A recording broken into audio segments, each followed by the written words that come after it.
په بلخ کې د صنعت ودې لپاره هڅې. د دې ولایت د صنعت او سوداګرۍ ریاست شمیر ورکوي په وروستي یو کال کې 300 کارخونو ته صنعتي او تولیدي جوازونه صادر کړي دي. د یادې ادارې مسؤلین وايي پانګوالو د دې جوازونو په اخیستو سره د بلخ صنعتي پارکونو کې په بیلابیلو برخو کې تولیدات پیل کړي دي.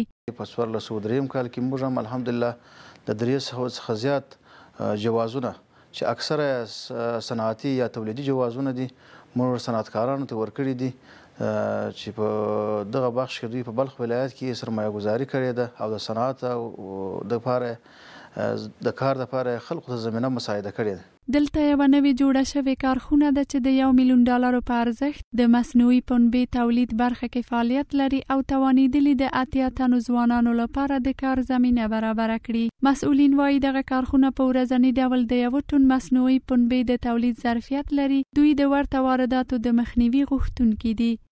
دا دانه فابریکه است پخته مصنوعی اینا کلی سراسر افغانستان جواب میده. از امارت اسلامی افغانستان خواهش مایه است که واردات چه کنه بند کنه و گمرکات چه کنه جوابش میده.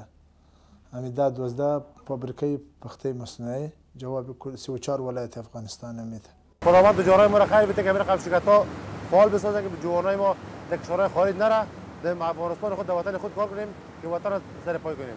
بلخو هم د بلخ سوداګرۍ او پانګونې خونه له خصوصي برخې څخه ملاتړ او د نویو کارخونو جوړېدل د هیواد اقتصادي ودې او هیوادوالو ته د کار ځای رامنځته کېدو کې اغېزناکه بولي. اما مزایای دیگری شرکت‌های تولیدی عبارت از تقویت تولیدات داخلی، افزایش عواید دولت و ایجاد شغل و تشویق سرمایه‌گذاران در سایر بخش‌ها میباشد. د بلخ صنعت او سوداګرۍ ریاست همداراز له پانګونو څخه پر ملاتړ ټینګار کوي.